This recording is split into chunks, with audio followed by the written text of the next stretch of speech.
La présente délibération porte sur la participation à une étude d'urbanisme relative au secteur Eura-Santé, ainsi que sur la désignation d'un représentant de notre commune dans la commission d'appel d'offres.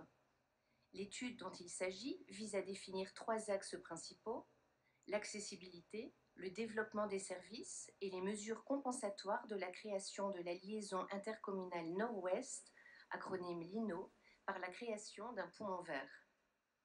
Nul ne conteste l'intérêt des mesures compensatoires quant à leur principe. Encore faut-il qu'elles soient de nature à compenser vraiment, c'est-à-dire proportionnellement. La LINO, dont nous ne nions pas l'utilité, produira inévitablement des effets secondaires. Si l'on peut espérer qu'elle participera à la fluidité de la circulation que vous appelez de vos vœux, on peut sans peine imaginer que ladite fluidité aura tôt fait de générer une augmentation du trafic par effet d'aubaine, ce qui, avant de saturer de nouveau les axes de circulation, provoquera une augmentation significative de la pollution atmosphérique, rendant singulièrement insuffisante la compensation du pont en verre qu'on aura pris soin de créer. Vous évoquez également le schéma directeur des infrastructures de transport, c'est-à-dire le prolongement du métro. Une lecture attentive du disdit nous enseigne cependant que ce prolongement n'est envisagé qu'à long terme, dans un temps 3, voire au-delà. Bref, nous ne le verrons pas de sitôt, pas sans doute avant le doublement de l'autoroute A1 ou celui des rames de métro. Parallèlement au développement des transports en commun, l'aménagement du territoire vise depuis plusieurs années maintenant à densifier les zones urbaines à proximité des transports existants.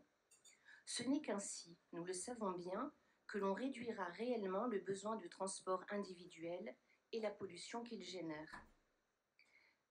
Reste à ne pas réduire le besoin de transport individuel au prix d'une réduction des ponts en verre existants, au moment même où l'on souhaite en créer pour compenser la LINO. C'est le risque que soulignent avec insistance les riverains du Jardin des Plantes, regroupés depuis 2019 en association Bien vivre au Jardin des Plantes. Rappelons-le, il s'agit du 2e grand pont en verre de notre commune après la Citadelle, que ne classera pas l'UNESCO. En 2019 déjà, les coprésidents de ce collectif indiquaient que 300 logements avaient été édifiés en 5 ans, provoquant de nombreuses nuisances. Des commerciaux rendaient même visite à des habitants pour leur proposer un rachat en vue d'une démolition, suivie de la construction d'immeubles d'appartements. S'agit-il de densifier en oubliant complètement l'existant, sans prise en compte des formes urbaines existantes et de ses habitants?